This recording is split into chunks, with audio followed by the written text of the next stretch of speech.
go through the free agents the Niners could look through. We got Carson Wentz. Looks like his career is over. Matt Ryan, he should retire. Kenny Galladay, washed. Bud Dupree, he's interesting. Edge rusher, 30 years old, hanging out there. What's up with him? Is he retiring? Byron Jones retiring. Adam Thielen should retire. Taylor Lewin retiring. Leonard Floyd, that would be perfect.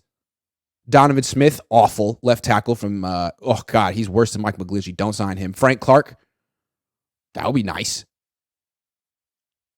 Let's keep going. Ezekiel Elliott, no. Tom Brady, retiring. Robbie Anderson, no. Zach Cunningham, sure. Love Zach Cunningham. Hell of a player. Can they afford him? Deion Jones, no. J.J. Watt, retiring. Marcus Peters, 30. Robert Quinn, that's another edge rusher that the Niners could go after. William Jackson, 30. Shaquille Griffin, I mean, the Niners did just sign Isaiah Oliver. I don't think they're going to get another corner. Yannick Ngakoue, another edge rusher they could get. You know what I'm saying? John Johnson, safety, not going to get him. Nelson Aguilar, wide receiver, not going to get him. Dalton Schultz, not going to get him. Rodney Hudson, not going to get him. Who they got? Jadeveon Clowney's out there. Bobby Wagner, not going to get him. George Fant. George Fant is available. Maybe we should look into George Fant. He seems to be the best right tackle available. Adrian Amos. Man, he's been around. He's only 29, though. Not going to get him. Whew. Justin Pugh. Man, that guy's been around. Who are we talking? It might be George Fant. That might be the best option.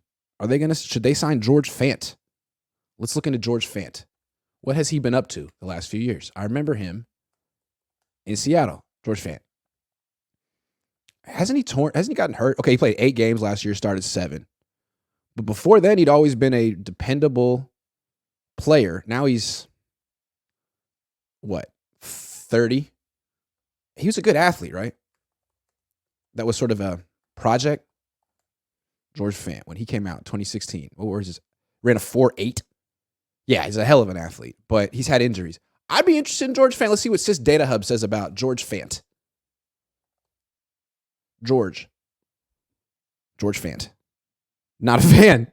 Not a big fan of George Fant. Hey, God, he was terrible last year. Yikes.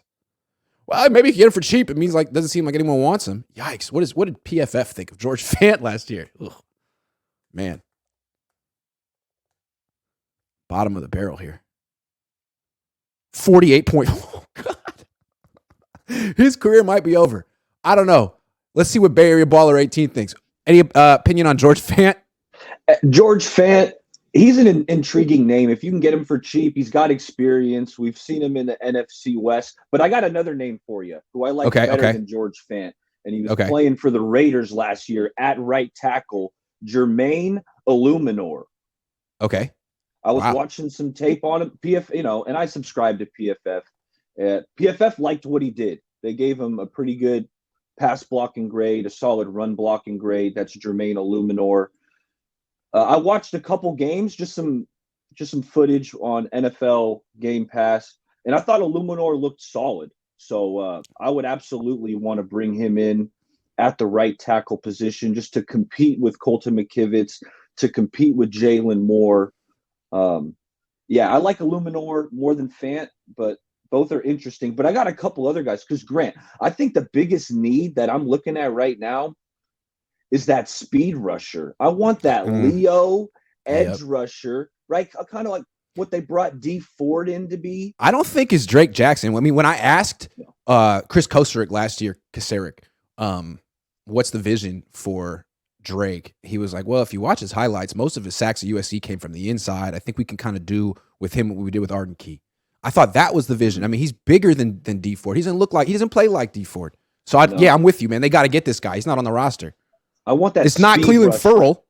No, it's not Cleveland. No, he's more of a base down guy. Put him in, early downs to stuff the run. Maybe you can shift him inside on some passing downs, but that remains to be seen. But when I'm looking at that speed rusher, like I was saying, a couple names out there. The most expensive one might be out of their price range. Yannick Ngakoue. That dude's got all the moves. I mean, every year you look at his stats, gets like 8 sacks every year, just a really good, prolific pass rusher, Yannick Ngakoue. If you wanted a cheaper guy, what do you think about Dante Fowler? Perfect. Right? Perfect. I mean, they're options, right? It shouldn't be that hard. They shouldn't. They could get a guy in free agency and the draft and roll the dice, see what they get. I agree. Yeah, and that's why I want those 3 swings at the end of the 3rd round. We're hearing a lot of speculation about trading up. It's so expensive to trade up. Like it is to get to the 2nd round, you probably have to give up all 3 of those 3rd round picks. And it's like I would rather have the 3 cracks at it, at the end of the 3rd, get a speed rusher. And I've been looking at tight ends because I want to upgrade that tight end too.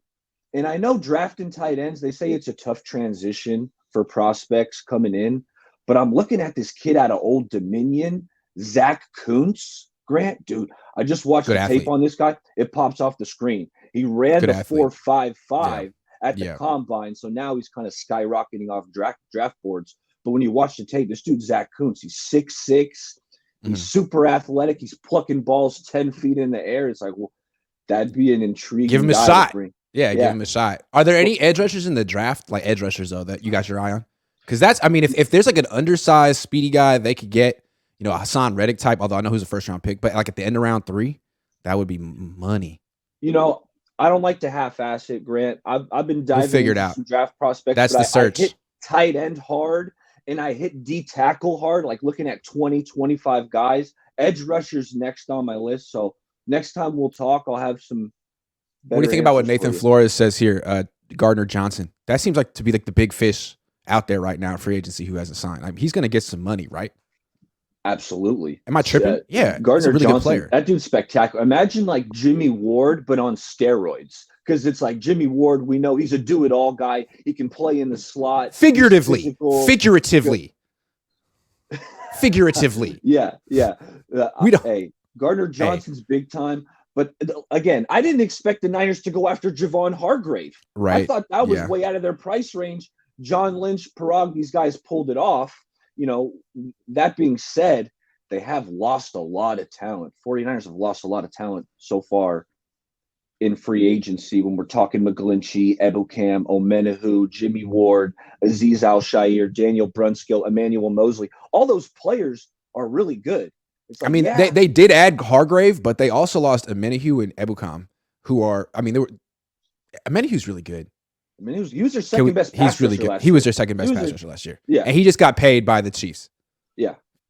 And he's 25. Yeah. Yeah. So, but they got Hargrave. The thing about the Niners, they're heavily invested in him, Armstead, Trent Williams, Kittle, Juice. There is a contingent of players on this team that are in their 30s, like Gibson.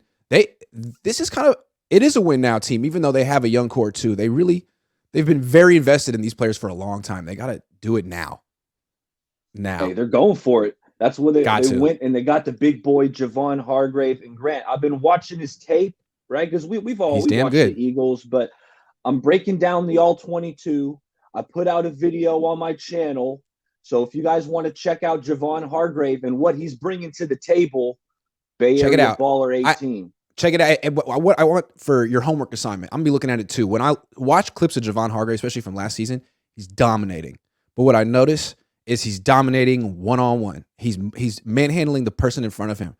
What's he look like against a double team? Because he's going to face more of those on this team unless they add a couple more D linemen who are impact players. Because right now, everyone knows it's him and Bosa until someone else steps up. So it's going to be a little bit different for him. Absolutely. Yeah. I'll check not that his out fault for though. You. Yeah, check it out. I noticed that the Eagles did with him, they lined him up a lot, almost in like the zero tech, right over the center. And the Niners aren't going to do that. They can do that in Philly because they got that 5-man front. Right. So they can don't they also align him up as him one-on-one against a center is unfair. See, that's the kind of stuff that the Niners can't replicate. If you can actually give a guy like Javon Hargrave a one-on-one against a center, I used to try to tell that to Salah. We would talk. I was like, man, okay, so Solomon Thomas, he's not that good. But if you could get him one-on-one against the center, I think he could win that matchup.